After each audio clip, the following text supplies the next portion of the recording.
Welcome from across this gorgeous planet. We are one church, many paths, one mountain, where our mission is what Barbara Marx Hubbard and Dr. Mark Goffney call the planetary awakening in love through a unique self-symphony. And together, we declare that the last day of the old face of evolution is honored as the first day of the new face of creation. I'm Christina Tehel, the co-executive producer, along with Krista Josefa and Kirsten Zohar, and we are delighted to be here with you. I welcome all the new people. Please do share you are new in the chat box. We want to hear from you.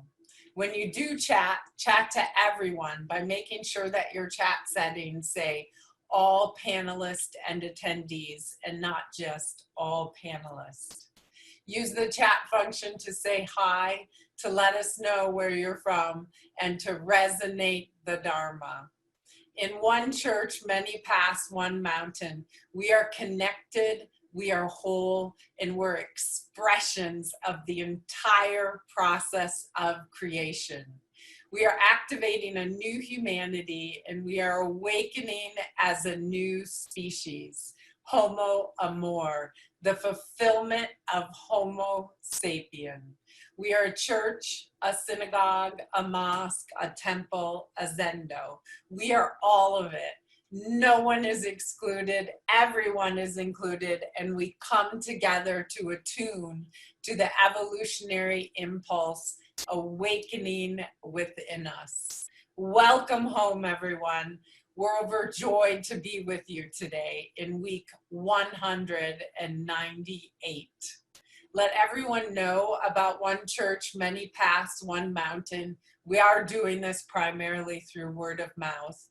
Barbara Marx Hubbard talked about each of us having a family of 10 here in church, each of us tending our evolutionary family. And I can personally say that leadership and community around church are sacred opportunities. On YouTube, we are One Church, Many Paths, One Mountain. On Facebook, we are facebook.com/onechurch.world. And right now, we are streaming live on both YouTube and on Facebook. So take a moment, copy either of the links from the Zoom chat box, share those live links on your favorite social media channels like Facebook or Twitter. After church, we will send you an email to invite your family and friends and forward that email right after church. Spend time on our website, www.onechurch.world. On the top menu of the homepage or the bottom of each page, you will find our membership link. With that, I give you a little bit of what to expect over this next hour or two. We begin with a Dharma recap. Then Dr. Mark sets our intention. Then David resonates the evolutionary love code that we're working with. And then we move into prayer. Then our sermons. And then when we close, we bring everyone on for our goodbyes. Mark wrote what he called evolutionary love codes. Mark and Barbara studied the codes together, often comparing them with Barbara's own 52 codes for conscious self-evolution. Those codes grew out of their radical commitment over 100 collective years, crystallizing the new story of humanity, quote, evolving the course of consciousness and culture, which is the source code of love, unquote. Each church is a standalone, and every week's church builds on the week before. One church, many paths, one mountain is radically committed to telling the new story. So here goes my Dharma recap from last week's church. From loneliness to loving, the music underneath. The fundamental movement of reality is the movement from loneliness to loving. The movement from loneliness to loving is not merely a psychological movement. We're doing what we might call non-dual humanism or cosmo-erotic humanism, because that's what the new story is. We realize, as the interior scientists intuited thousands of years ago and through the years, and now through an amplification of our senses, where we can see through things like the Hubble telescope in ways we never could, and we can see through new mathematical formulae in ways that we never could. We understand that we don't live in the universe. We understand the universe literally lives in us.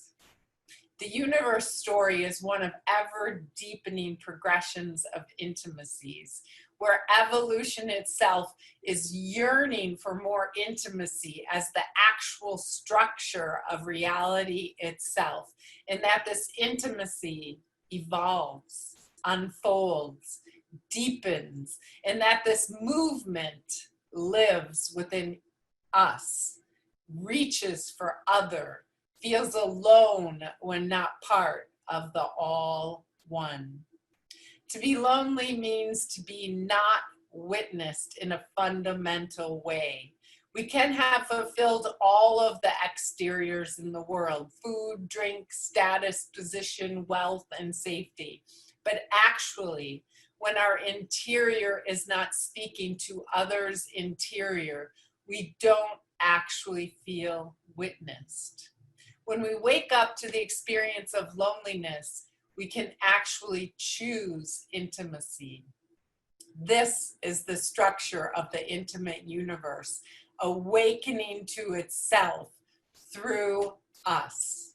And it is good, it is good, it is good. And goodness is not a social construction of reality. Enlightenment, the human being fulfilling him or herself, not as a plateau we reach, but as a process that's always happening, a process of deepening maturity, wholeness, awakening. We understand we need to participate directly in this new becoming. There's this acceleration of time happening. We're in liminal space in which every action we take, every breath we take, if we're focusing, if we're intending for the evolution of love, is revolution. We're here to weave together from disparate parts a new story, a new set of first principles, the underlying eternal yet evolving universal principles of value that need to be the rudder of civilization's next stage. First principles are urgently needed, personally and collectively, to respond to the catastrophic risk and even existential risk that challenges us today, invites us, and demands our response at this moment in time. First principles are ancient, time-honored, and venerable, even as they are evolutionary, emergent, and new. A global ethos for a global civilization will allow us to end the suffering that dominates our planet, will allow for a world where every human being has a dream to dream, and that dream is honored, and a song to sing, and that song is part of the universal symphony, and a poem to write, and that poem is part of the great script of the universe. The universe needs our individuality, the glory of our story, the infinite shimmering beauty that's us. The universe needs our goodness. You can actually feel it in your body, and you can actually recognize it in your mind, and your heart yearns to live that truth.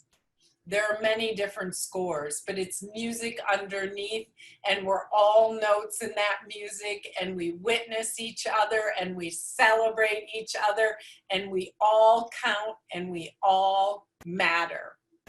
With that, I invite us to more deeply enter into the holy and sacred space of one church, many paths, one mountain. And I turn my word to you, beloved Dr. Mark Goffney. Thank you, Christina Amelon-Taylor. That was fantastic and beautiful. And it is just so wonderful to be with you, right? In the middle of this time between stories, right? This time between worlds. As the coronavirus is flaring up again around the world, economies opened too soon.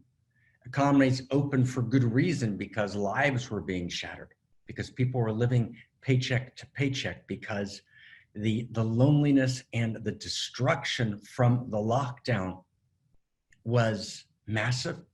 And so we tried to open up, and in many places the opening up was too early, and Corona's flashing again, flashpointing around the world. I'm in Miami, which is an epicenter. At the same time, there's enormously good news. If you think about the Black Death in Europe and the way the plague was interpreted and the years and years that it took and the devastation that it wrought, destroying almost half of Europe, with no understanding of how to engage it, right? We're at a place in which there are clinical trials happening around the world, at least 5 major clinical trials involving 30,000 people each. And there's a very good chance that before the end of the year, we're actually going to have a vaccine. That's shocking. That would mean, if you understand the progression of human history, that in a period of 10 or 11 months, the world community would have come together in some way, despite all of the incoherence and all of the failed systems. Nonetheless, the goodness and the drive for life and the coming together will in all likelihood produce a vaccine before the end of the year. That's shocking. That's from a historical perspective, unimaginable. So the evolution of consciousness and the evolution of intimacy, meaning the ability to become intimate, to know the world, to put parts together, to create new emergence in the sense of a vaccine, in a sense of a healing, in the sense of a cure, is gorgeous. And yet, the breakdowns are real and the fault lines are real. And what Corona's actually shown is the fault lines in society, right? 2 or 3 times as many people from poor socioeconomic backgrounds have died through Corona than the more privileged and affluent. That's a violation of spirit. It's a violation of God's face. Can't be that way. The gap between have and have-nots, the fundamental failures in identity. Who am I when I'm not doing my job? The explosion of depression and loneliness and mental illness, and what they call, it's a formal name in medicine. It describes, I could give you the formal medical name, which people often do to sound impressive, but I'll spare it. There's 3 formal names, but it's nicknamed the broken heart syndrome, right?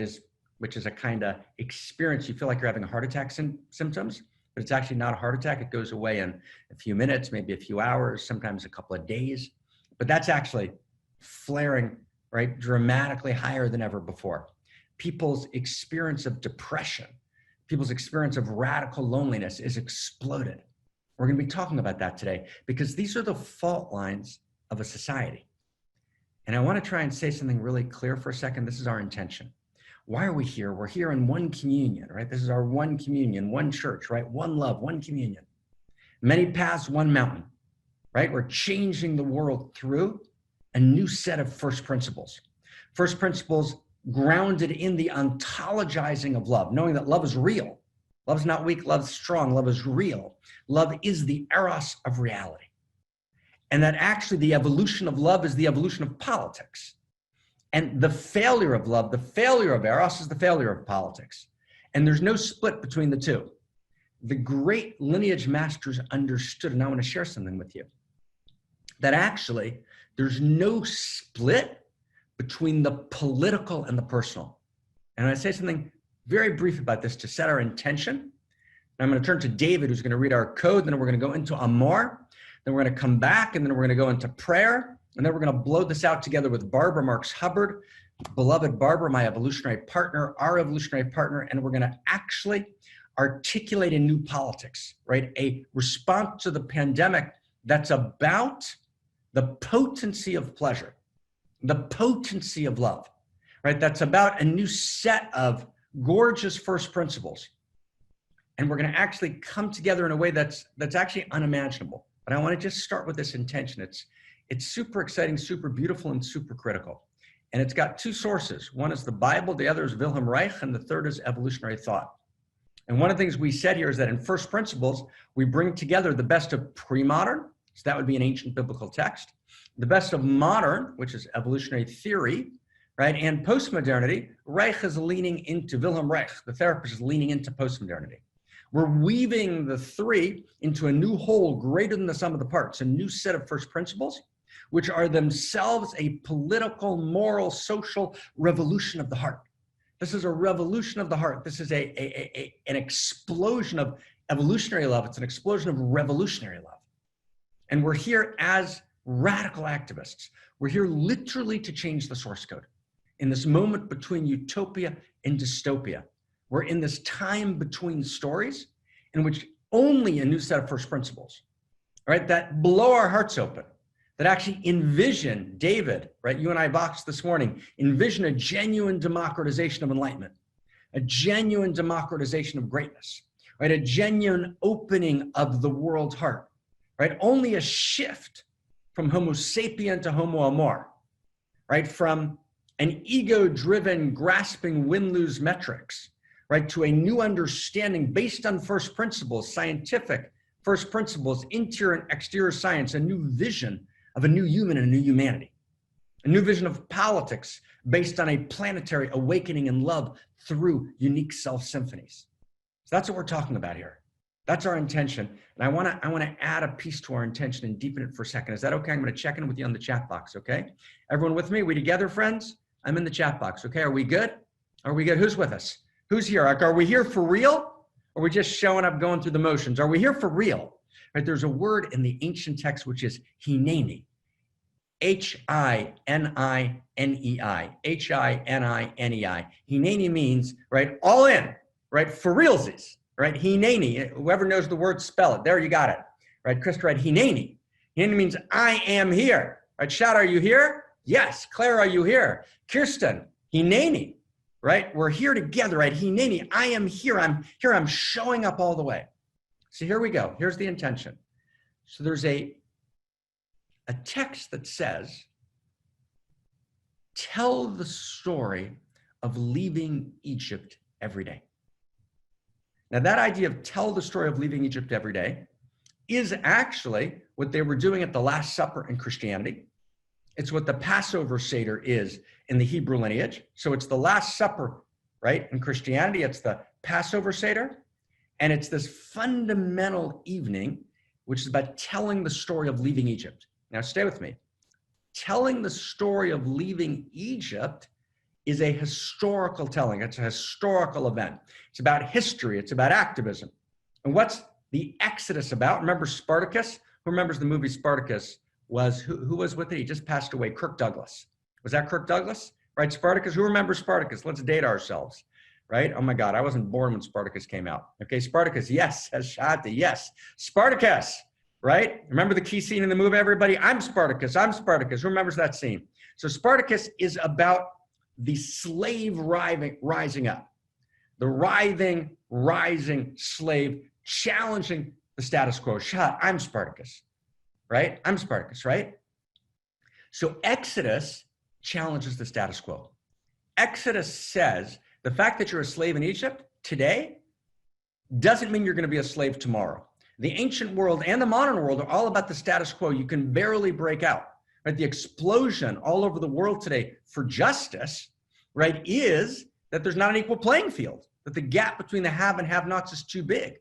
And that's in today's world where we know of social mobility. Right? In the earlier modern world, in the pre-modern world, wherever you were born, you died. You never changed. There was no mobility. There was no transformation. The status quo can never be challenged. So Exodus inserts into the bloodstream of humanity, I'm not bound by yesterday. That the greatest slave driver in the world is the belief that yesterday determines today.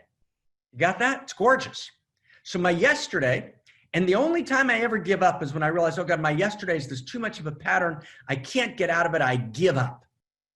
That's when I stop being Spartacus. That's where I stop being free, right? The patterns got me. I can't find my way out, right? I'm stuck in the vortex, right? Then I'm a slave, right? Never resign yourself, right? To yesterday determining today. Never let go of the dream. Never let go of the vision, right? Never give up. So this is a political event. With me, it's a political event, and it's a political event about a new order of society, right? Exodus is about let my people go. Let's go to this new land and let's create a new way of living, right? A new way of being, a new way of prophecy, right? A new way of ethics, a new way of justice. It's a political event. At the same time, stay close. The mystics say that the word Mitzrayim, which is Egypt, and if anyone wants to write it in the chat box, it's Egypt is Egypt. Just we'll be able to see it in the chat box. Let's go a little high tech here. Who's got an Egypt for this day? Anyone in the chat box can give me an Egypt? Egypt. So the first word is Egypt, second word. And the second word, right, is Mitzrayim. Thank you, Claire. Thank you, Kirsten. Right? So Egypt is, right, in English. In Hebrew, it's Mitzrayim. Mitzrayim, M-I-T-Z-R-A-Y-M, Mitzrayim. Now stay close. So in the mystical traditions, every nation represents a different part of the body. Mitzrayim is the neck, okay? So stay close. Now the word Mitzrayim has another meaning. It's T-Z-A-R, tsar. Anyone want to catch that in the chat box? Anyone in the chat box for me? T-Z-A-R, tsar. And tsar means the narrow place or the contracted place or the pained place. So going out of Egypt, right, is moving beyond the contraction, moving beyond the pain, moving beyond the narrowness. It's being able to find my voice, but it's not my voice to complain. Right? It's not like the modern notion of finding my voice, the victim finding a voice.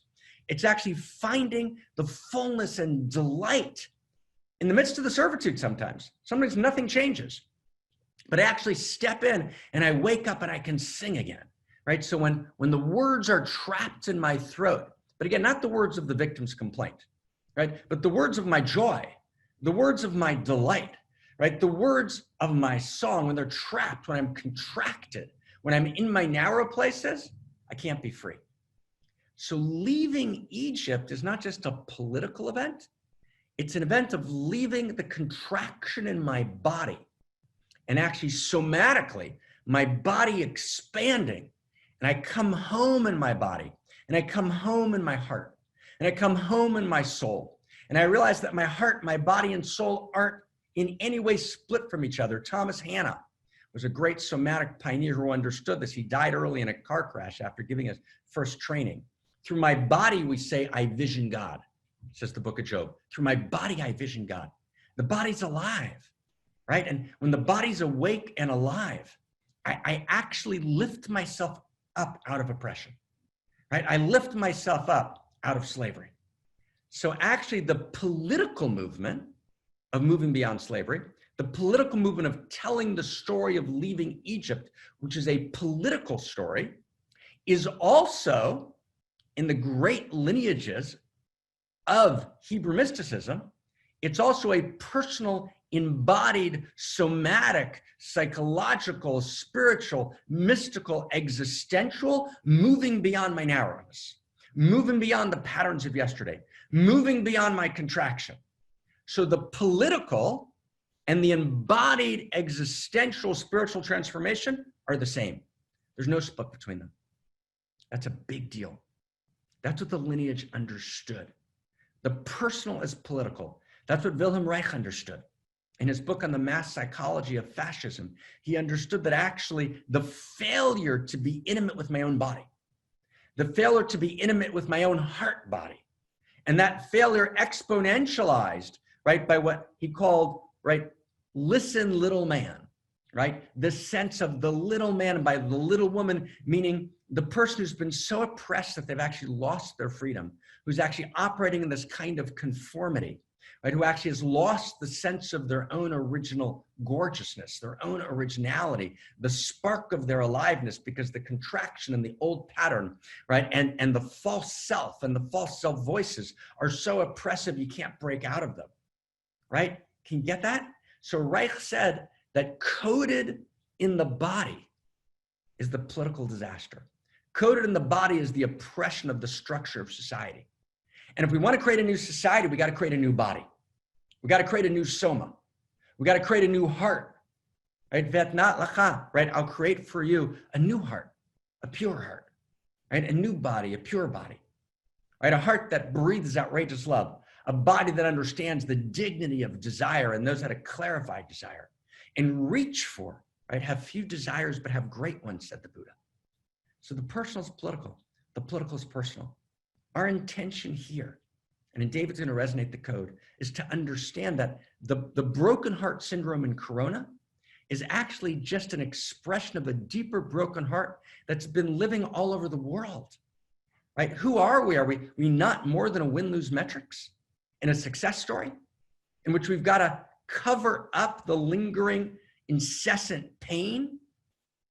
The pseudo-eros, what one writer, John Fowler, called the Nemo, right? The pseudo-eros, which we use to cover up, right, our failure to experience the fullness of our aliveness. All political disaster, all evil, all fascism, all authoritarianism, all forms of Nazism, right, come from the inability to actually experience the genuine eros of my unique embodiment, of my unique heart expression, of my deepest heart's desire.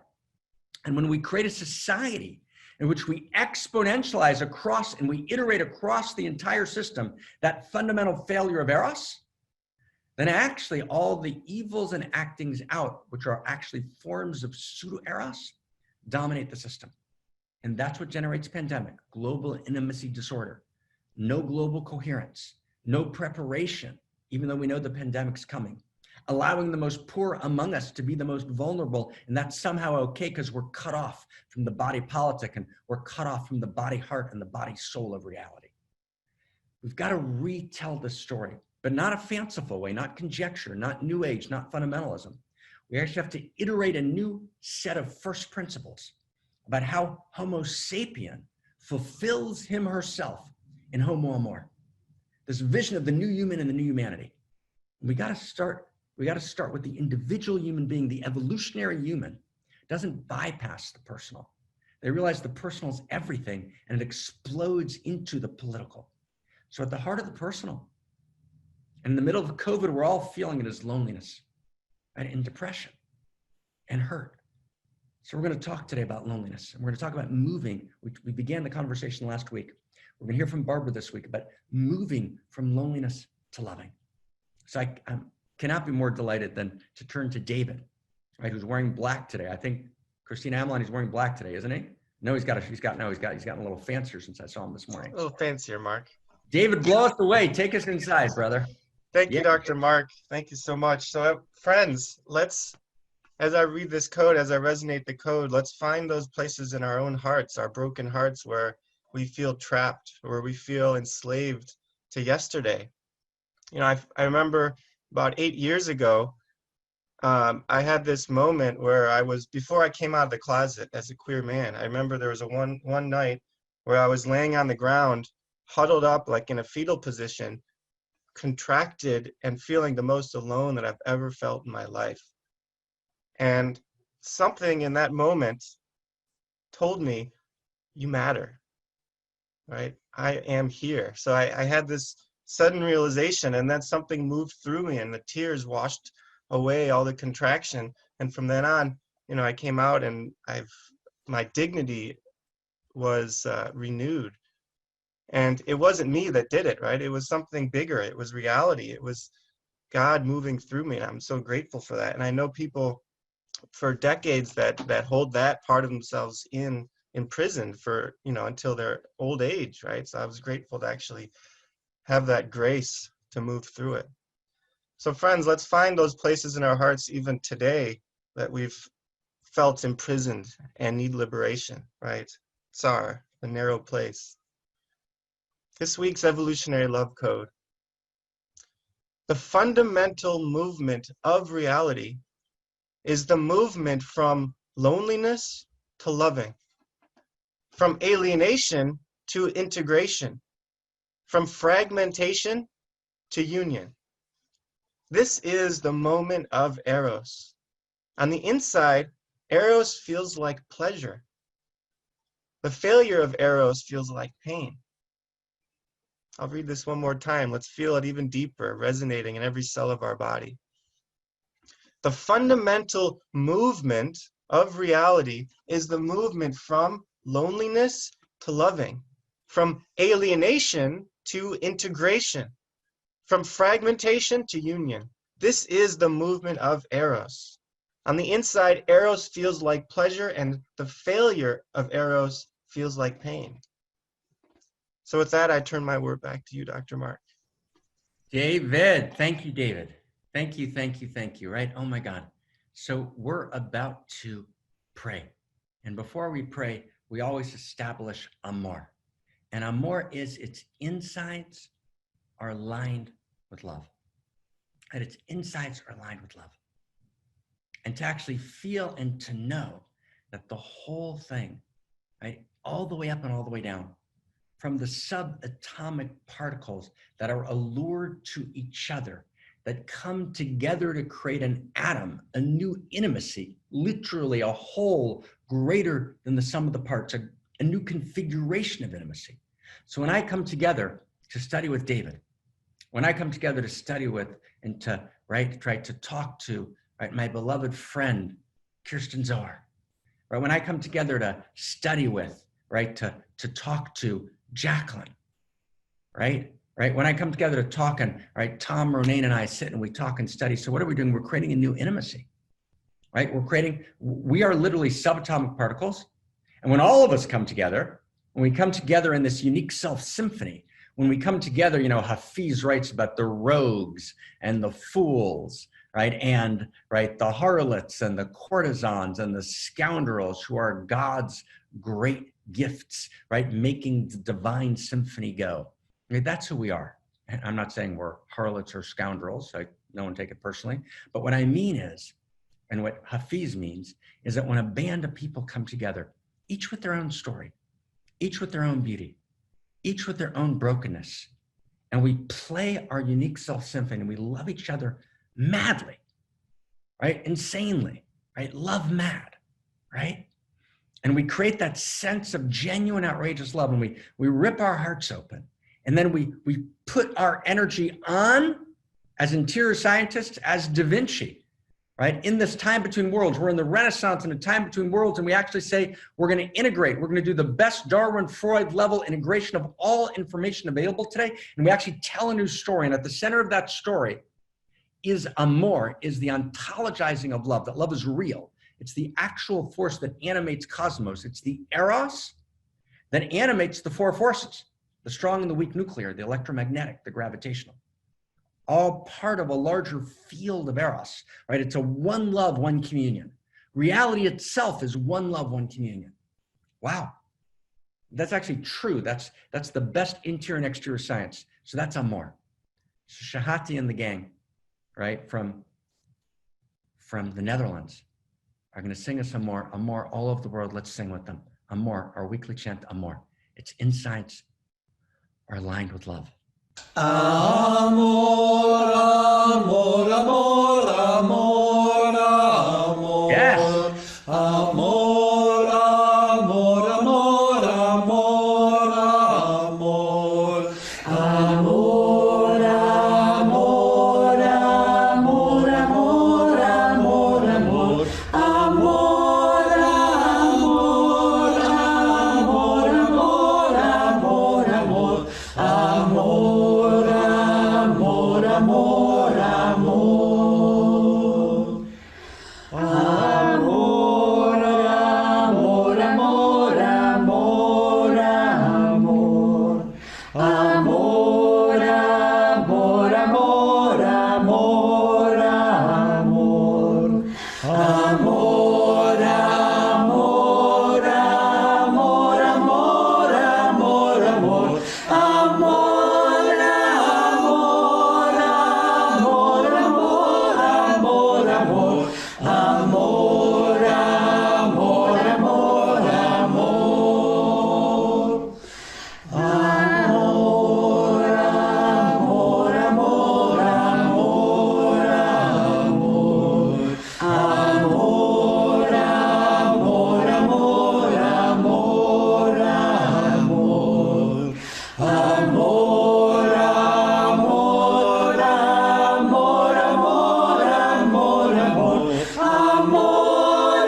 right? Does anyone have any doubt that there's a God? I think I just saw evidence of God right in front of me. Who gives a yes on that? Who just saw God singing together? Who just saw God, right? Right? Can you feel that? Right? You just felt the goodness, the purity, right? The gorgeousness. And does that mean that all 6 of those people are absolutely perfect and have never made a mistake? Well, let me tell you a story about each one of them. No, that's not true. Right? We're all imperfect vessels for the light. And feel how each of those gorgeous human beings, right? And I've had the privilege to know each of them, some very quickly, just a quick hello at a festival, others more deeply, right? Over time, but we're together. And you guys were gorgeous. And the way, right? That's right. When I'm really in my fullness, there's all the room for you in the world. And just feel this for a second. When there's a lot of light, light doesn't push other light away. Can you feel that? It's so beautiful, right? One light makes room for another light. One voice makes room for another voice. When a person's in their ego self, right? My ego self takes up so much space, there's no space for anyone else. That's not your true voice. When you're in your ego voice is speaking, you're clashing with everyone, right? You're actually, right? When you're in your real voice, your voice actually harmonizes. So how gorgeous, right? Friends, Leonard Cohen, we're going to pray. We're going to pray for the liberation from loneliness, and then we're going to hear from Barbara. We're going to talk about loneliness in an entirely new way. We're going to actually engage in the great revolutionary act of enacting, envisioning, understanding. Where is the root suffering that begins the breakdown of the human person, which begins the breakdown of politics, which leads to the win-lose metrics, which leads to the broken success story, which leads to the global intimacy disorder, which leads to the exponential growth self-terminating system based on an extraction model, which leads to exponential tech, which is exponential potential destruction, which leads to, right, a book in front of you that I'm reading right now. Where can I find it? It's outside. Leads to kind of the threat of exponential tech going bad in the list of existential risks. We've got to heal that at the root. We need political programs, but at the root of a political program has got to be a new vision of the new human being. It's got to be homo amor. We have to have a vision of the new human and the new humanity. And the new human and the new humanity is part of the field of intimacy, and feels that the field is alive. I feel the alive field living in me. And I also feel the field holding me. Every place I fall into her hands. And I know that just as I heard the voice of Paul singing, right? Not only did I hear Paul singing, not only did I hear Jane, right? Not only did I hear Helma, right? Not only did I hear, right, Emil, Shot, right? I left a couple of people out, I apologize, right? But not only did I hear, but divinity heard. Because how did I hear? I heard because my intelligence heard, my markedness heard. But my intelligence, my markedness is mediated through my ears, but it's not my ears. It's not reducible to my ears. My markedness, my personhood, my intelligence is part of the larger field of intelligence. So if I heard that beautiful amour, do you think the larger field of intelligence didn't hear it? And if my heart was blown open, you don't think it blew open the heart of the larger field of intelligence and changed something in reality? That's what it means to pray. To pray means that no word is missed, no words left out, that I'm never alone, that I'm always held. But that's not a dogma. It's a realization of one of the qualities of cosmos, which is personhood. I wrote a text this morning to my friend Terry, who I've been missing and wanted to get together. But it's not Mark's personality wants to talk to Terry's personality, although that's always fun. It's like I miss Terry, right? Personhood wants to find personhood. So our personhood participates in the field of personhood, which is not an anthropomorphic Santa Claus God. It's the infinity of intimacy, the infinity of personhood who knows our name and receives our prayer. So Leonard Cohen, thank you for being with us, Holy Brother, in the continuity of consciousness. Take us inside, right? The holy and the broken. Hallelujah. Let's pray all over the world. This is our prayer. Now I've heard there was a secret chord that David played, and it pleased the Lord.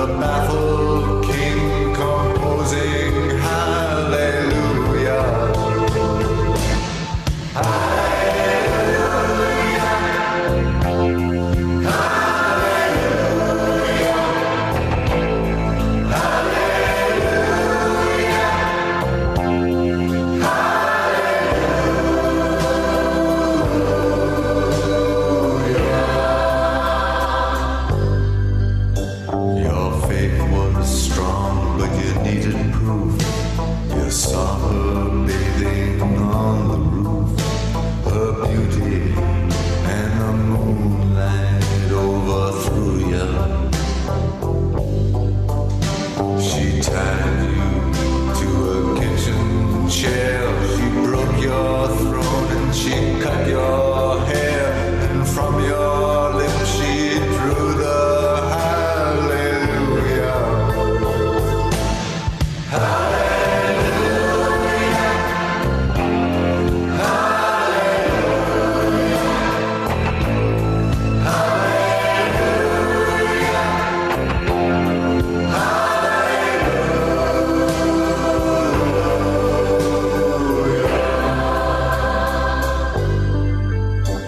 You say I took the name in vain.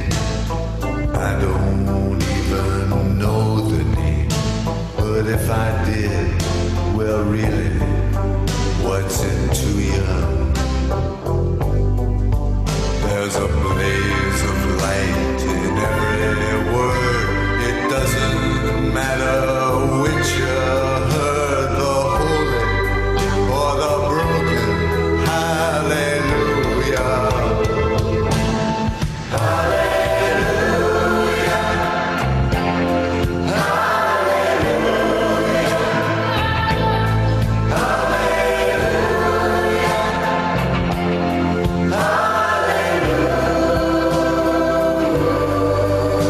You feel it around the world. I did my best, it wasn't much. I couldn't feel, so I tried to touch. I've told the truth, I didn't come to fool you. And even though it all went wrong, I'll stand before the Lord of Song with nothing on my tongue but hallelujah.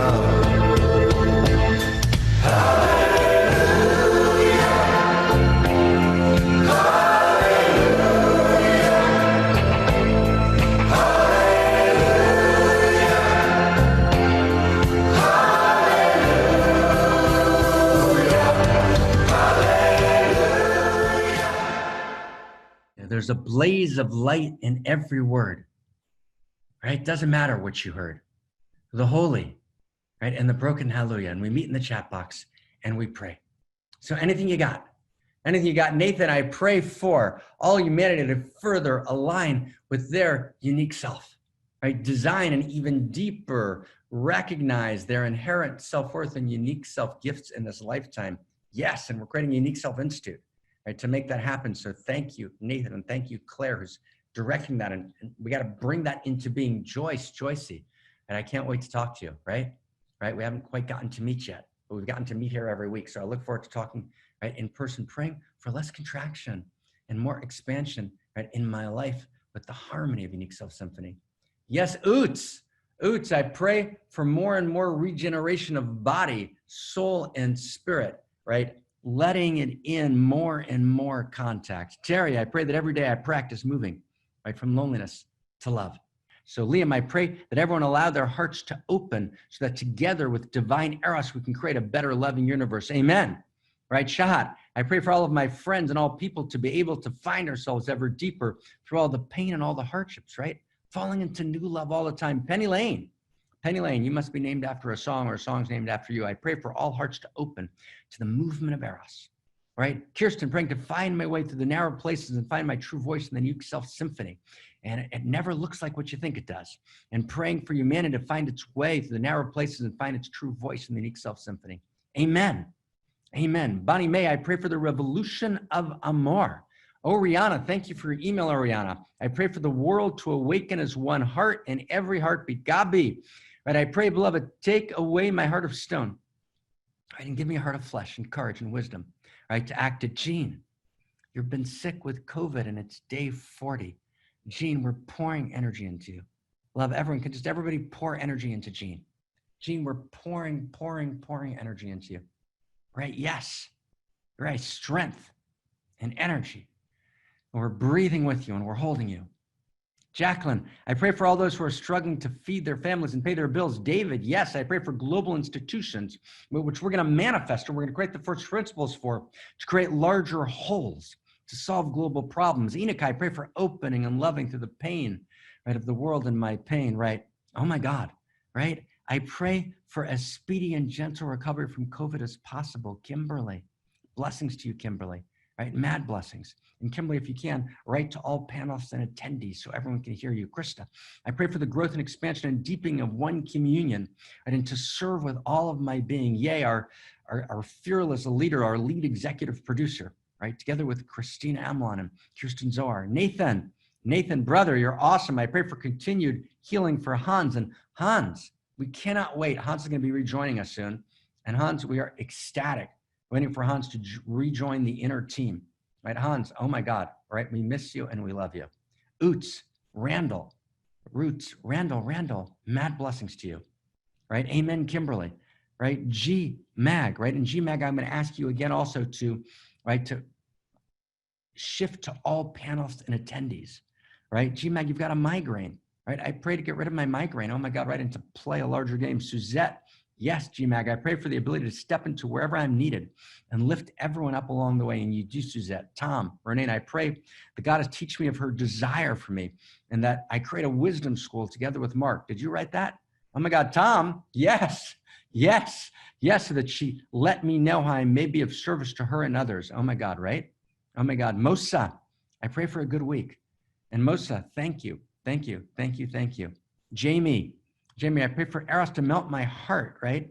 Can you feel Claire pouring energy into Eugene, right? And Krista and David and Gino Shearer, I pray that we understand the value of the minor falls and the major lifts, right?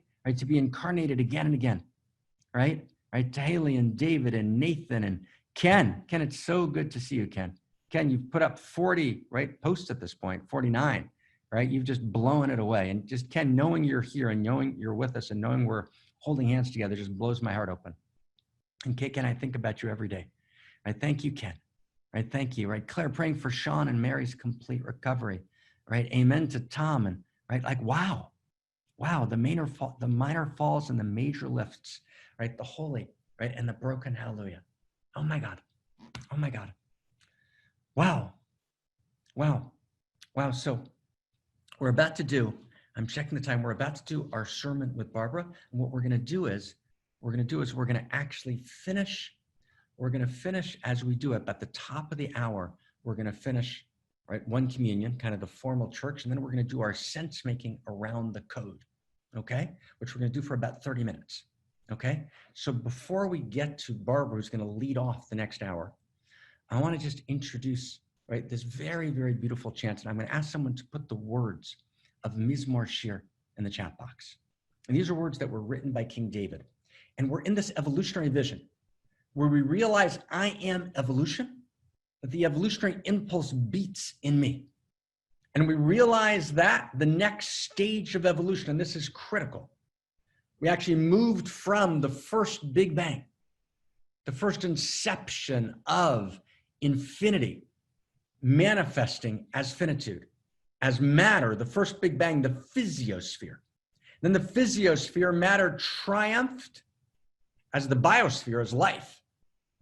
And then we went through all the stages. After we went through all the stages of matter, we went through all the stages of life. Many, many stages, and critical stages. And then life triumphed, the biosphere triumphed as the noosphere, right? The world of self-reflective mind, the self-reflective human being emerged. Now, friends, can we stay close and open our hearts? And if you really get this, if we get this together, it blows your heart open. This is beyond imagination. And then what happens is the noosphere, self-reflective human being, who also goes through many stages, just like matter goes through many stages, stars, first generation, galaxies, planets, right? Just like life goes from the first prokaryotes to eukaryotes, right? Multicellular organisms and neural cords and neural nets and all the way up to animals and mammals and later mammals. And then, right? And then, right, life explodes as the human being. That's the third Big Bang. There's a first Big Bang, matter, a second Big Bang, life, a third Big Bang, human consciousness. And then there's stages at each one. So we're now at the farthest stages of the emergence of the self-reflective human. We've gone through all these stages. We've come so far, and yet there are cracks, there are fault lines. There's a basic fault line in the story. And the basic fault line is the experience. We've gotten to universal human rights, which is gorgeous. We've gotten to democracy, which is gorgeous. We've gotten to social mobility, which is gorgeous. This is the emergence of modernity. Da Vinci and Marcello Ficino's new story. But there are fault lines, cracks in the story, separate self, a mechanistic universe, right? The sense of alienation from the larger whole, a sense of disembodiment, a sense of a failed ability to come home into myself. So I got to create a win-lose metrics success story, a sense that my value is only if I can commodify myself, if I can produce myself, not the sense of the innate worthiness of my gorgeous, unique, stunning beingness, in which we join hands as unique selves. So the story is breaking down, and along the fault lines of that story, or the fault lines of existential risk and the fault lines of catastrophic risk, and pandemic is one expression of it. And so what we need to do is have another triumph. And this is, if you get this, if you forget everything we said, you get this is the heart of the revolution, right? That actually the notion that the third Big Bang, AKA Homo sapien, the self-reflective human, will now triumph at the next level is the basic movement of evolution. Just like matter triumphed in life and life triumphed in mind, self-reflective mind, Homo sapien, goes through all the levels and now seeks triumph as Homo amor. Right? That is Metatron in the traditions. Metatron is the human being who begins to incarnate divinity. And that incarnation of divinity has got to start in the body. It's got to be a divine body. It's got to be a divine heart. It's got to be a divine mind. So that's what we're talking about here. So I want to share with you, right, a little practice, right, as we finish. I'm checking the time as we finish, right, perfect, right, as we finish, right, the first hour and we go into our sense making around the code. I want to share with you, as we're weaving pre-modern, modern, and postmodern, I want to share with you a chant by King David, okay? And my friend Shimon, right, sings it. I translated it, and it's really beautiful. And I'm just going to give it to you for a second. Okay, I'm going to give it to you for a second, and then we're going to just hear it. I'm going to ask everyone, if you can, just actually learn it. We're actually going to sing it together. We're going to sing it to each other. I'm just going to give it to you once and kind of, off tune, off chord. Then we're going to hear it with Shimon. Then we're just going to try and write it to each other. That's how we're going to crescendo today. And then we're going to go into sense making with Barbara. Right? So gorgeous to be together. So it goes like this. It's from King David. King David is Solomon's father.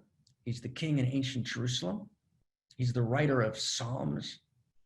And he is this revolutionary figure. He's filled with imperfection, right? He's filled with breakdown. And yet he's always breaking through. He never gives up. He never gets lost in the contraction, right? David, the sweet singer of a new human and a new humanity. And he sings like this. He thinks, Mizmor Shir Liyom HaShabbat, right? Let me sing a song of the Sabbath. Today's Sunday. In some traditions, that's the Sabbath. But Sabbath means the time, Shabbat, right? Gabrielle and Christine and I were studying about Shabbat this past Tuesday night. Shabbat is when we stop being the active creator and we realize it's all moving through us. So we sing a song of the Sabbath. Mizmor Shir Liyom HaShabbat, Tov L'hodot L'Adonai. It's good to sing with you, God. And the God you don't believe in doesn't exist. God who is the infinity of intimacy. Lagid baboker chazdecha. To speak of your love in the morning and to trust you in the night. So before we go into our sense making and talk about loneliness, let's already redeem it from the beginning, to look at each other in each other's eyes and each other's hearts, to hold each other's bodies and to say, to speak of your love in the morning and to trust you in the night. And it goes like this. And then I'm going to do it once, and then Krista, Suzette, Christina, right, bring us into Shimon. Mizmor Shir Liyom HaShabbat, Tov Lehodot L'Adonai. Sing it with me if you can. Mizmor Shir, and the words are in the chat box. Mizmor Shir Liyom HaShabbat, Tov Lehodot L'Adonai. The words are 3,000 years old.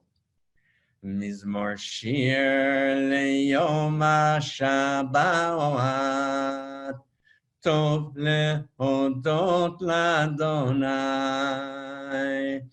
להגיד בבוקר חסדך, ואמונתך בלילות, להגיד בבוקר חסדך, ואמונתך בלילות. My eyes to your eyes to my eyes, my heart to your heart. To speak of your love in the morning, and to trust you through the night. To speak of your love in the morning, and to trust you through the night together. To speak of your love in the morning. Take us inside to Shimon, and to trust you through the night. מזמור שיר ליום השבת, טוב להודות לאדוני. מזמור שיר ליום השבת, טוב להודות לאדוני. להגיד בבוקר חסדך, ואמונתך בלילות. להגיד בבוקר חסדך, ואמונתך בלילות. מזמור שיר ליום השבת, טוב להודות לאדוני. מזמור שיר ליום השבת, טוב להודות לאדוני. להגיד בבוקר חסדך, ואמונתך בלילות. להגיד בבוקר חסדך, ואמונתך בלילות. מזמור שיר ליום השבת, טוב להודות לאדוני. מזמור שיר ליום השבת, טוב להודות לאדוני. להגיד בבוקר חסדך, ואמונתך בלילות. להגיד בבוקר חסדך, ואמונתך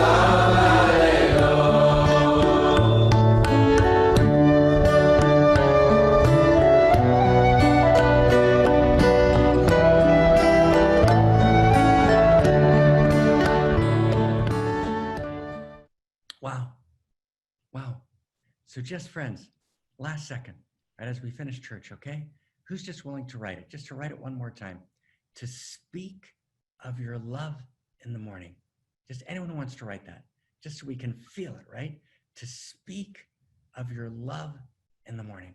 Right? To actually feel it exploding around the world. If you wrote it once, write it again. And write it with all your heart and pour, right, your light, right? And pour your Shakti, they say in Hinduism, meaning you're alive, awake, right? Pour your eros, right? Right? To speak of your love in the morning, right? Right? Just to blow it open, right? What is that, right? To no longer be alone, to speak of your love in the morning and to trust you through the night. That's the second part. To trust you. So let's write that. To trust you through the night. Who can write that, right? It means the hard times. It means the contractions. It means when it's difficult. It means when you're lonely. It means when you're lost. It means when the depression, right? But I'm going to trust you through the night, right? So give me your hand, right? Let's give each other, whoever needs a hand. Let's put our hands out, right? Let's put our hands out, right? Right? So everybody can grasp a hand, right? To speak, right? To speak of your love in the morning and to trust you through the night, to speak of your love in the morning,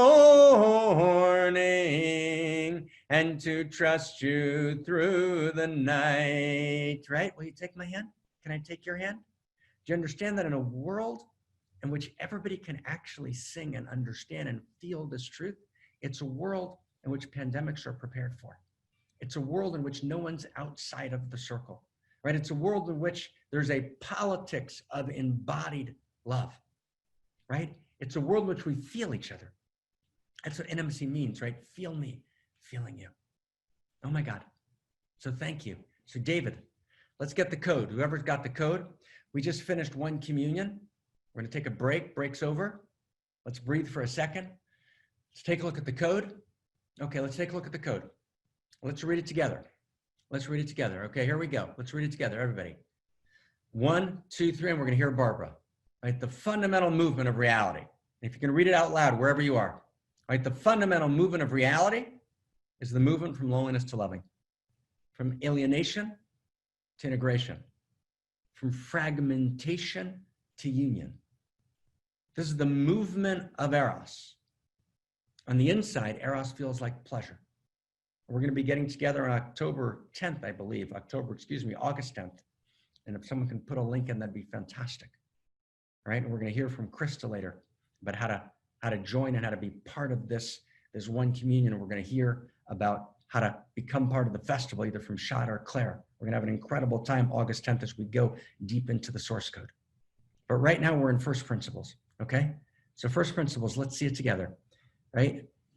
The fundamental movement of reality is the movement from loneliness to loving. It's not a psychological movement. It's the basic movement of reality, from alienation to integration, from fragmentation to union. This itself is the movement of Eros. And on the inside, Eros feels like pleasure. And the failure of Eros feels like fragmentation. So Barbara Marx Hubbard, evolutionary partner, beloved in the continuity of consciousness, right? Talk to us about this code. Talk to us about the movement from loneliness, right, to loving as we enter into the sense-making part of our conversation. Sense-making, first principles, the movement from loneliness to loving. We are not alone. We are coming home. Those of us in whom the flame of expectation burns are an emerging evolutionary family upon this earth. We have been scattered everywhere in order to seed the global culture with the awareness and love of life ever evolving. That we are each an expression of the divine process of creation, here to gentle the birth of a species capable of loving one another as ourselves, capable of overcoming the illusion of the separate self, able to be one with the whole, a puzzle piece within the whole puzzle, as Mark puts it. Now at last, awakening to the impulse of evolution as an expression of our own unique selves evolving, a resonant field, an evolving church, as a home base for the appearance and nurturing of co-creators of the emerging world.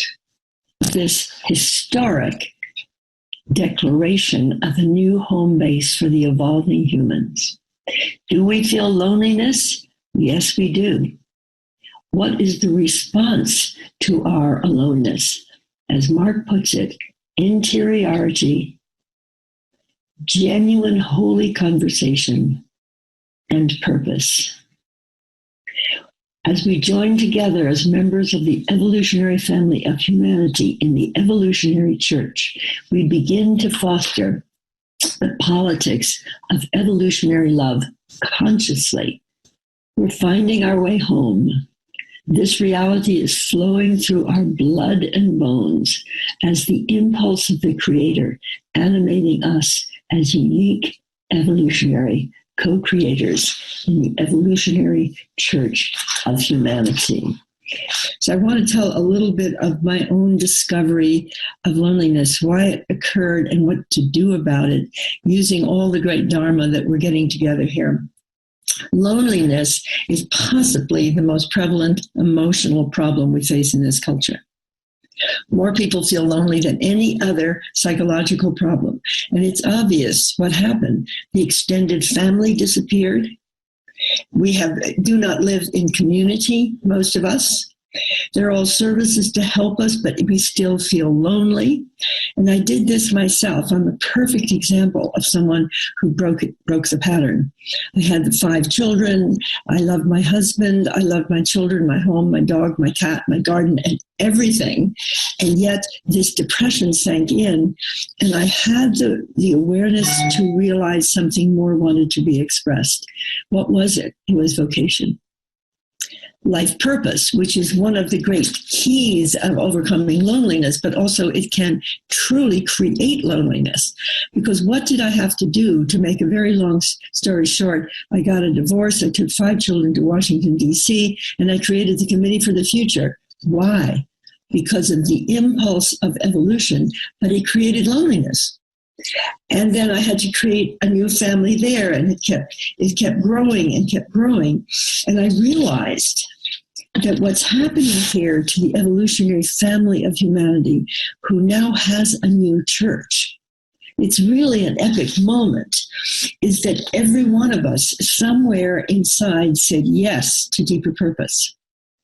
Said yes to something that separated us from the daily life and maybe the family that we grew up with, or even the husbands or wives we may have had, even the children. And in my case with my children, when I told my son, who was 9, that we had to move to Washington, and I knew it might not be helpful for him, but he was going to come with me. And he said, "Mom, I know what you're doing right. This is what mothers are for. They're supposed to be creating the future," he said. And he put his little 9-year-old arms around me, and I didn't feel lonely. But I was breaking up a very, very comfortable pattern. And so as I went on with this, I realized that no matter where I went, I didn't have a permanent home, because the impulse of doing more, being more, loving more, which is life purpose in each one of us who's a member of the evolutionary family, keeps challenging us to move further onward. So we leave the very secure. Is that true, that we've left a lot of the places that are secure in our lives? But Mark said, this was his genius. He said, "Barbara, let's form an evolutionary church." And this woke in me a forgotten hope. What was the forgotten hope? It was something that could not be taken away by my own impulse to create more, love more, and be more. A church of other people who were all doing exactly this. Creating more, loving more, being more for the sake of life. And so this evolutionary church got formed out of the insight that Mark had, that I at first rebelled against. I said, it's an old form. People don't need an old form. They can just meet in any way they want to. But as I got into it, I began to see that the structure would create the strength and the home for the politics of evolutionary love to be nurtured in a family that would not go away.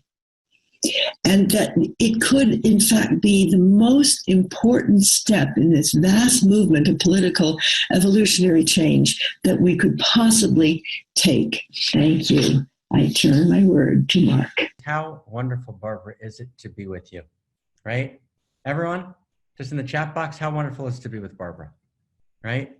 And I just want to say me, right? I just miss Barbara terribly. You know, Barbara and I, you know, as I've mentioned before, we spoke, you know, communicated, I don't know, 4 or 5 times a day, right? And she was just such an incredible evolutionary partner. And I actually don't even have words. I miss you, Barbara. I miss you enormously. And it's just to be in this together. And the promise will be kept, right? The evolutionary promise will be kept. Oh my God. And this is Barbara's home, right, in this world, right? When you move beyond this world, you need a place which is your home. This is Barbara's home, and Barbara will continue, right, to be with us, right? And we have probably 120, 130 weeks we recorded together. And so we'll continue, right, at the right times just to keep playing, right, and keep dancing together, right, and keeping this promise together. And Kirsten Zohar, right, my beloved, colleague and friend and student and partner, we're going to be in action probably this week, God willing, next week, finishing the first 3 joint books that Barbara and I are going to be putting out, right? Bill Gladstone's actually waiting for them, right? Kirsten and Venu and I have worked hard. Kirsten made a million gorgeous comments. I responded to all of them. She's diving in and taking it up the next final level. And it's an incredibly gorgeous, gorgeous moment. So Barbara, the promise is being kept. Friends, I want to talk to you about loneliness.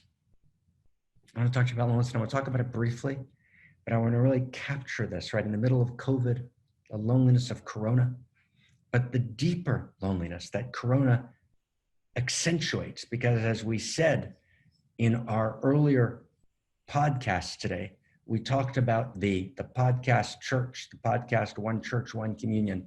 We talked about Corona accentuating the basic fault lines that are there. And we talked about a politics of Eros and a politics of the body, right? And a breakdown in Eros, which is the source of a breakdown in politics. And the two are inseparable. You can't separate the two in any way. The breakdown of the personal is the breakdown of the political.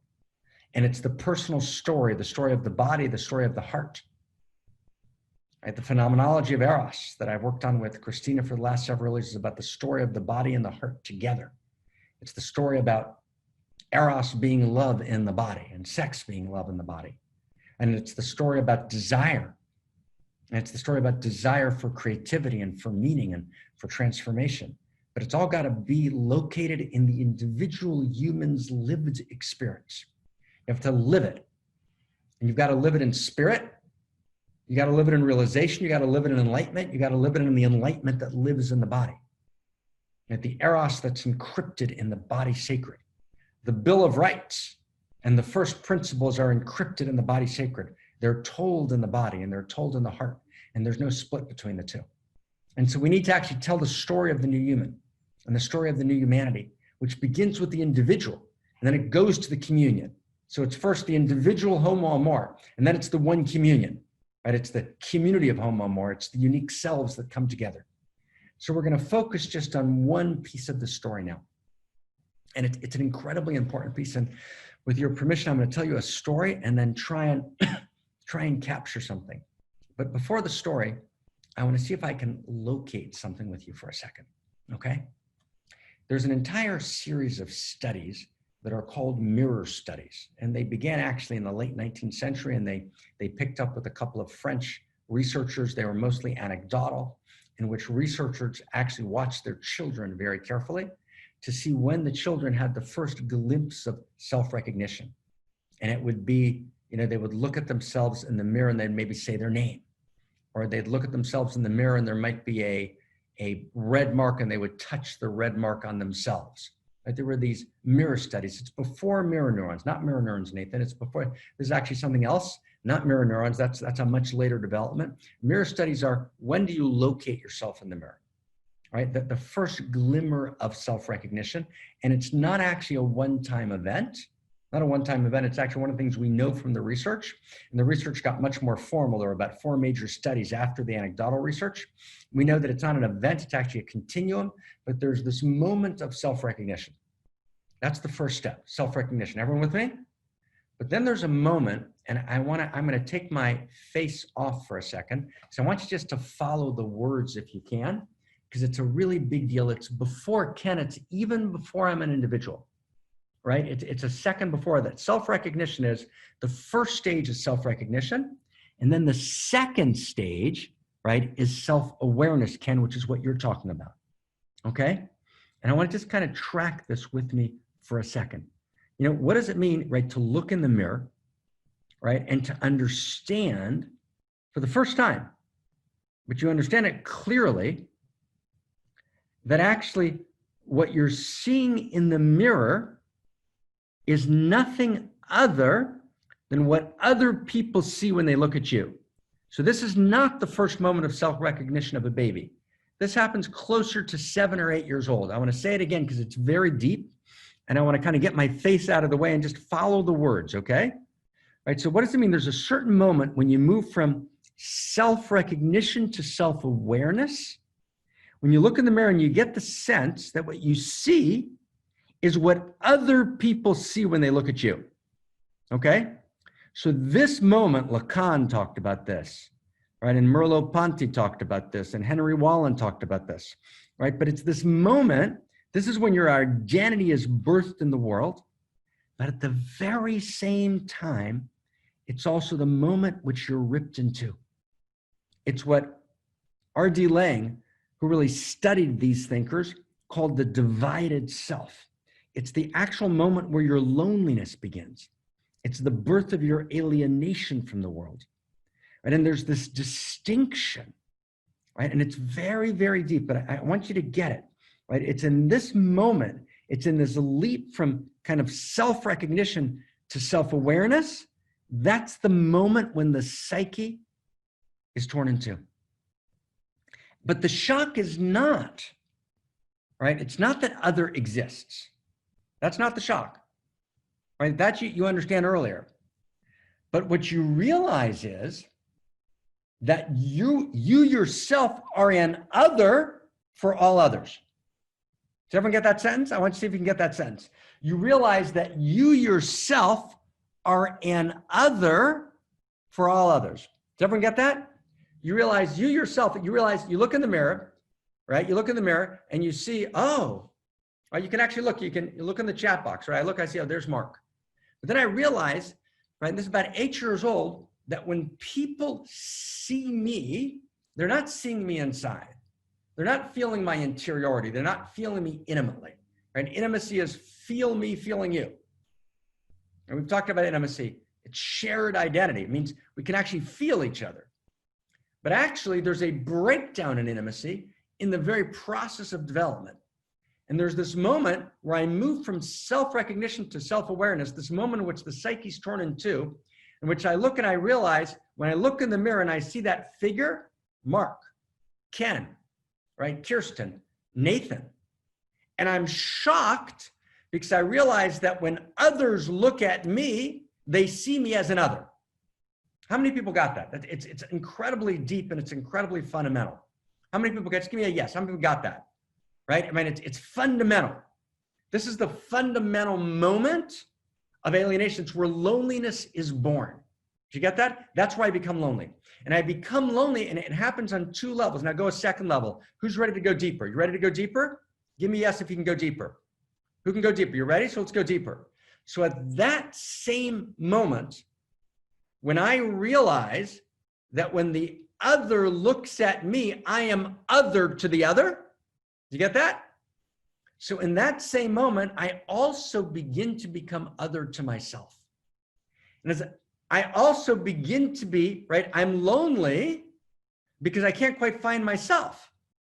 I begin to experience myself based on, right, how I respond, how I'm socially accepted, right, how I'm validated. I begin to seek, right, I develop, right, this seeking self. I develop a winning formula that allows me, I might be laughing, I might be being clever, right? I might be hiding. I develop a winning formula, right? Which allows me to navigate reality, but I actually become an other to myself as well, right? A mask. And now masks are legitimate. Masks are legitimate social mechanisms, but I actually forget that it's a mask. I lose connection to myself. There's an ancient text which says, Elohei masecha lo taselacha, which means literally, don't make gods of your masks. Right? So I get lost, I become my mask. So I become my mask in the same moment, I become my mask to other people. Other people see me as an other, but I become also an other to myself. And that's this fundamental failure of intimacy. And I get alienated from my own body. I can't rest in my body. And I begin to develop a kind of body armor. and my body begins to be distorted, and my heart begins to be somewhat corrupted. I don't trust the inner murmurings of the sacred, right, that speak in my heart. And I'm acculturated and socialized, and yes, I learn important things, but I'm in exile, right? Now just stay close with me for a second, okay? Stay close with me. See, earlier on, when the baby looks into the eyes of the mother, the baby can find himself. The baby can find herself in the face of the mother. So the baby doesn't experience him or herself as being another. I can actually self-recognize, and we actually know based on studies today that there's actually possibly even some level of emergence of self in utero. So self-recognition is not alienation. Those are not the same. I can self-recognize and I can find myself. I can feel my beauty. If I would have any prayer to God, I would ask God that the people who know me can find themselves in my face. Right? Who wants to offer that as a prayer for yourself? Right? That people who really know you can find themselves in your face. And when I walk on the street and I pass by strangers, I want them to be able to find themselves in my face. And we want to find each other in each other's faces. Right? That's intimacy. Right? I can find myself in your face. But for most people, that's not true. For most people, there's a fundamental alienation. Again, it happens around age 8. When I become lonely, meaning I become alienated, I become separate, I become non-intimate with myself. I begin to live a non-erotic life. I've de-eroticized reality. I'm no longer part of the field of Eros. And I can't feel the genuine, unique configuration of Eros and its quality, its intimate quality, which is my own interior. So I become other to myself. Then I look in the mirror and I say, oh, when I look in the mirror, and I'm looking right now in the box, I see my figure. I say, oh, that's what people see. They don't see me. They see that other. And so that moment of alienation is when I look in the mirror and I see an other and I realize that others are seeing that other. Oh my God. I'm gonna tell you a story. Can I tell you a story? I'll tell you a story and then I want to, how we move beyond this. But here's the story. It's a story it's a West African story, because I want you to see this exists in every culture. And it's a story about a society that survives based on this ostensible miracle in which, and it's a mythic story in which every morning there's this steaming vat, right, of hot milk, right, that appears in the town square. This is how the myth goes, in the center of the town. It wasn't really a town square, right, but the center of the village. And so this particular young man who asks the elders, and he says, "Wastutzuch," which is Yiddish, and they probably don't speak Yiddish in West African stories, so I apologize for that. But he says, like, what's going on? Where does this milk come from? And the elders, they say, don't ask. Like, you're not allowed to ask that, right? Don't ask. But he wants to know, like the young want to know, which is so beautiful. He's got this, he needs to know. So he gets up early one morning, right? And he watches, he doesn't see anything. And then all of a sudden the milk's there. He can't understand where it came from. And another morning, a third morning, a fifth morning, until finally he begins to have eyes to see. And he sees the most beautiful apparition, the most beautiful woman, the most beautiful goddess, the most beautiful incarnation of she, right, descends, and she brings down, right, the steaming vat of milk, and she places it with infinite love in the center of the town. And he can't control himself. He leaps out from his hiding place in the bushes, and he reaches for her arm, and she somehow allows him to hold her wrist. And he says, "I can't live without you. Please, right? Please be my partner. Please marry me." It's this strange moment in which the finite meets the infinite and the mortal meets the goddess. And she looks at him. She looks at him and she melts before him and he melts before her. And she says, yes, I'll be your partner. I'll be your wife, but I have only one condition, right? There's a box that I have, right? And that box I'm going to bring with me. I'm going to go to heaven and I'm going to bring that box down and I'm going to place that box, under our bed, and promise me not to open it, because if you do open it, I may have to leave. And he's shocked at the yes of the goddess, and he says, oh, of course. And she ascends to heaven, and she comes back with this beautiful box. And it's not Pandora's box, it's a different box, the beautiful box, and she places it, and they come together in the union of the human and the goddess, and they have 3 most beautiful children, and they love each other, and they sing, and they walk, and they dance, and they make love, and right? And years go by, and he gets more and more curious, right? You can imagine, right? He's just got to know, right? What's in this box, right? What's there, right? What's there? Is she right? And finally, she's away with the children, right? One day, and she's gone away for several days. And you understand what happens, everyone, right? He goes under the bed, and he reaches for the box, and he's got to open it, and he knows he shouldn't, and he can't bear it, and he's kind of overcome, and he opens the box. It's empty. He shuts the box. He puts it back under the bed.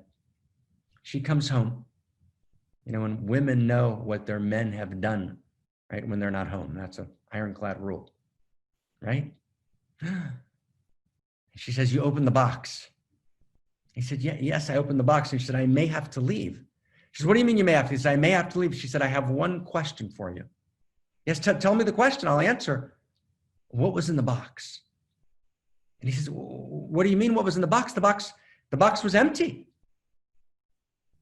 And she says, no, my husband, the box wasn't empty. My beloved, when I went to heaven, I went and I found the most sensitive feelings. I found the most beautiful sights. I found the most fragrant smells. I found the deepest nuance and depth of being and emotion and touch and vision, all of it. That which was most precious to me, I put in the box. And you opened my box and you thought it was empty. I can't stay. Wow.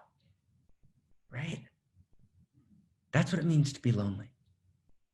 What it means to be lonely is I can't feel you feeling me.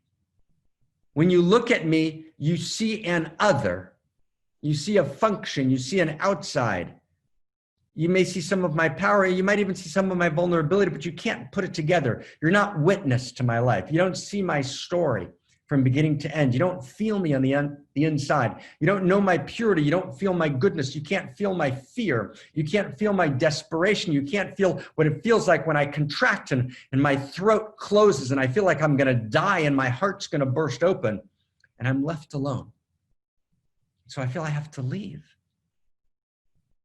But actually, now stay with me, okay? Stay with me deeply. Actually, the goddess doesn't need to leave. You can actually stay. And you can try and explain what's in the box. And you can try and invite the person in. And it's going to always be imperfect. And Heidegger was wrong. Heidegger said there's always ultimately loneliness between two people. It's a chasm that can never be traversed. It's not true. We actually can find each other. We actually can open up. We can actually speak of your love in the morning. I can actually trust you in the nights. And it's gradual and it's not sudden and it's step by step and it's detail by detail and it's poignancy by poignancy and it's kiss by kiss. It's my heart kisses your heart. And we see each other and we write each other an outrageous love letter. Or we tell each other the story of our outrageous act of love and we let each other be witnessed. We let each other feel each other's quality. And it's slow and it accumulates until one day I realize I'm actually not alone. It's imperfect. It's all imperfect. Every offering is imperfect. But of course there's a crack. There's a crack in everything that God's made. There's a crack in all of our intimacies. But in that crack, in that imperfection, that's how the love gets in. That's how the light gets in. We actually can liberate each other from loneliness. We actually can find each other. We actually can feel each other. And we have to touch each other. And sometimes we can't touch each other physically. So we've got to touch each other emotionally. We all want to touch and be touched. And actually the desire to be touched is called prehension, right? It's the proto-desire to touch that lives at the very molecular level of reality. Molecules want to liberate each other from loneliness. We want to open our hearts. We want to be strong and let each other see our glory. Let each other see our might. Let each other see our power. Let each other see our greatness. We want to confess our greatness to each other. And we want to confess our brokenness, and we want to confess our vulnerability, and we want to confess our pain. And we want to hold each other so that no one's ever alone and no one's ever outside the circle. Right? Can you feel that? When people actually are in the circle, then you don't need to put people outside the circle. Wow. Wow. Who's willing to be in the circle together? All of us. The beginning of this revolution, at one love, one communion, changing the world through outrageous love, many paths, but one mountain, is actually each of us committing to stay and to keep liberating each other from loneliness and to keep seeing each other and to show up every week and to actually be audacious in our lives and not to give up. Right? Giving up is so easy. Giving up means you're not leaving Egypt. We talked about in the first part of our broadcast, we talked about leaving Egypt, which is the political act of the rejection of the status quo when we leave Egypt. But Egypt also means literally in Hebrew, the narrow place, the broken place. We leave our broken place. We don't let yesterday determine today. If I was lonely yesterday, I don't have to be lonely today. You know, sometimes, can I just tell you something? Can I share something just between us? Right? Sometimes I'll be walking.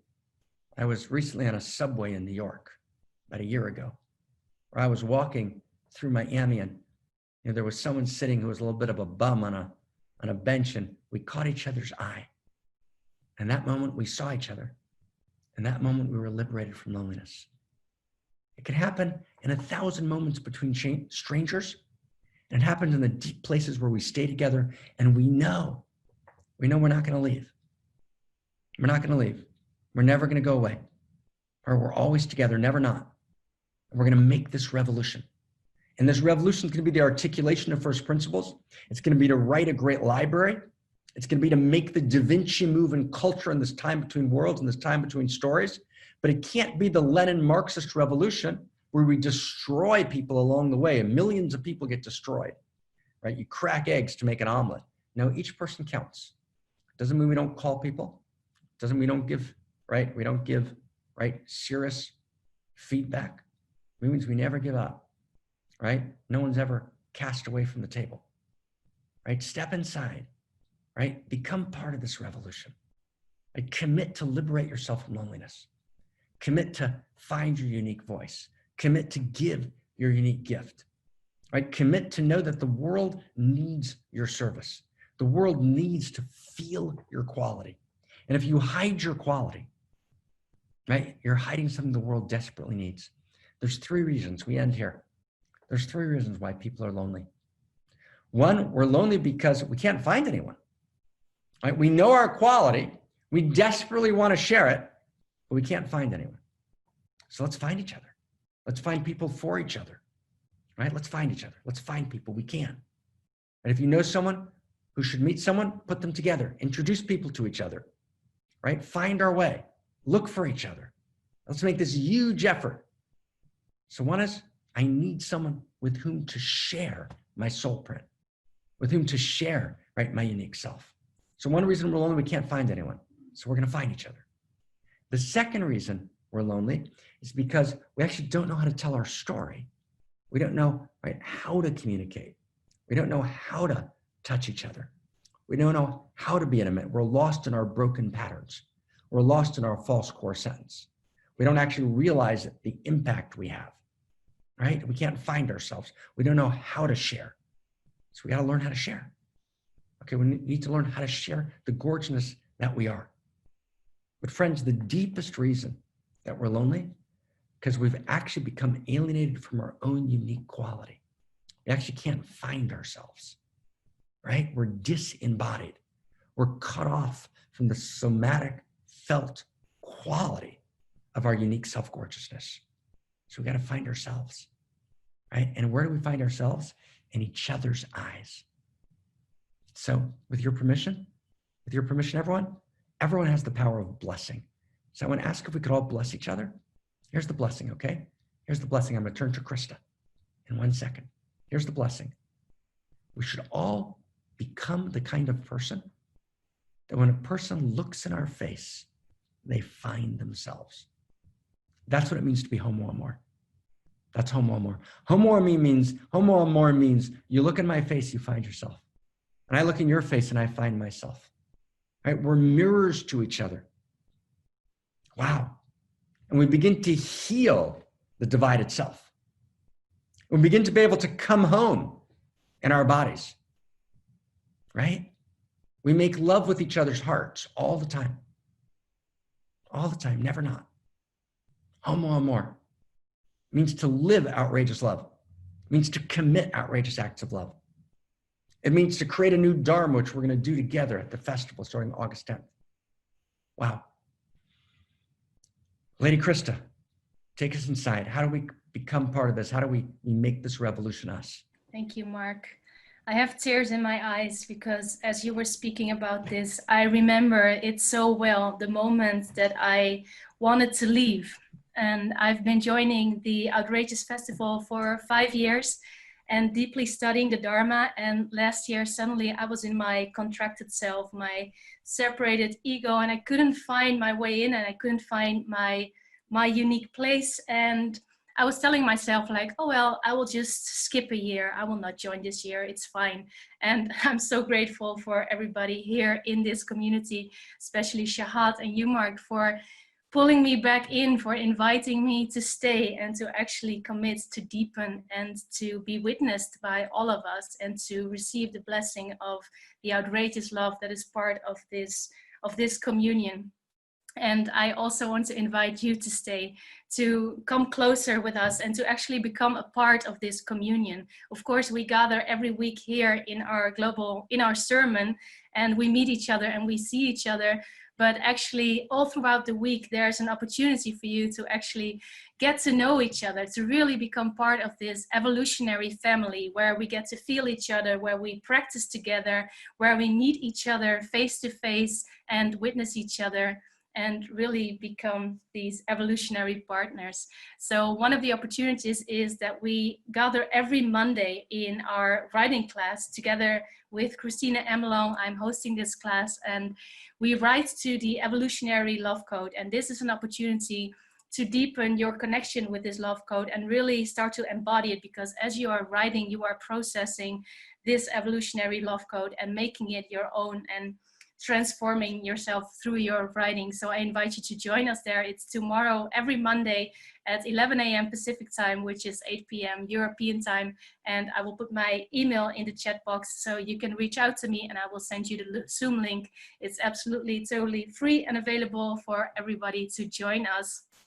And the next opportunity is to become a member of our One Communion. And I will show you our beautiful website. This is our website. It is onechurch.world. And right now, if you become a member, you can choose your own contribution, but it already starts from $25 a month. And I want to let you know that we are making some revolutionary changes here in One Church. And all of this is going to change because right now you are, when you are becoming a member, you get access to these 9 beautiful in-depth courses. And all of these courses are a deep study of each first principle of our Dharma. And they are recorded at the Outrageous Love Festival, which is days and days, hours and hours of receiving the transmission of this Dharma and studying yourself and integrating this Dharma in your own life.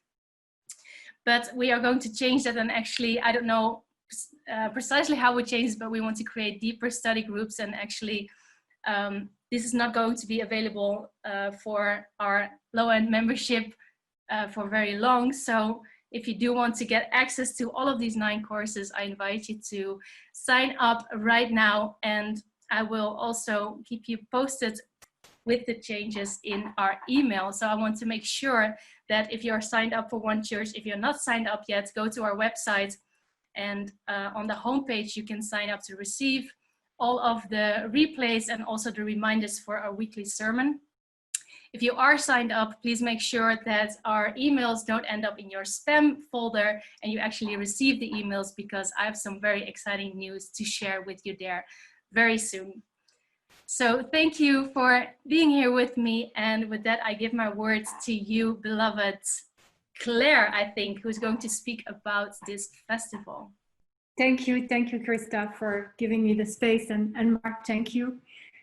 I want to tell you about the Dharma Intensive that's starting in 2 weeks from today. In 2 weeks from today, we'll be diving into this Dharma Intensive together, and we need you to join us, to continue this ever ongoing, incredible Unique Self Symphony that needs your gifts. And we will be breaking the patterns of loneliness together, as we've been doing every year at the festival, together with Shahat, with Christina Kincaid, with Kirsten Zohar, with Krista, David. We will be enacting this Dharma of pleasure to bring it into our bodies. And together in Unique Self Symphony, we are going to completely blow it open. So we will be getting together in the morning for the US, in the afternoon in Europe, and so that we'll be able to be in the sessions, in live sessions with Mark. The sessions will be recorded. You'll be able to attend to them later if you can't be there. But you will be completely diving in, and we cannot do it without you. So please join us. And I'm sure you can find me or Shahat for more information. And let's do that. Thank you so much. Oh my God. Thank you, Claire. Thank you, Claire. That is wonderful. One question, friends. Thank you, Krista. Thank you, Claire. And let's keep up, right? So you can register, right? And join. Make One Church, Many Paths, One Mountain, One Communion. Make it yours. Anyone can step in. This is our revolution. Anyone can get involved. Anyone can take us to the next level. If you have the capacity, one person came in and gave $50,000 a couple of years, like a year and a half ago, and we created the entire next level of the website, the entire next step. When another person came in and up-leveled an entire other dimension. We need partners, right? And this is completely democratic. You step in, you open your heart, you study the Dharma carefully so we actually understand the first principles together. And if you want to fund a new piece, if you want to, right, open up a new possibility, right, if you want to deepen, there's 1,000 things that need to be done. We're going to make this into a podcast as well. Right? We got to take this message to the world. We got to actually, right, be revolutionaries. It's got to be a cascading wave. And there's only one question, right? The one question isn't, wow, just one. How deep is your love? Right? How deep is your love? How deep is your love? So I just invite everyone, right? Copy and paste the link before the song comes up. Copy and paste the link if you don't have it now, right? You'll get in the email that will come to church this week. Chris and I are going to talk to make sure you can actually sign up then as well if you're not signed up. But, right? Oh my God, however we do this, right? Find it, send it to friends. Send it to friends, forward it to friends. Let's build this grassroots revolution. Right? One question, how deep is your love? All the way. Thank you everyone for being here so very much.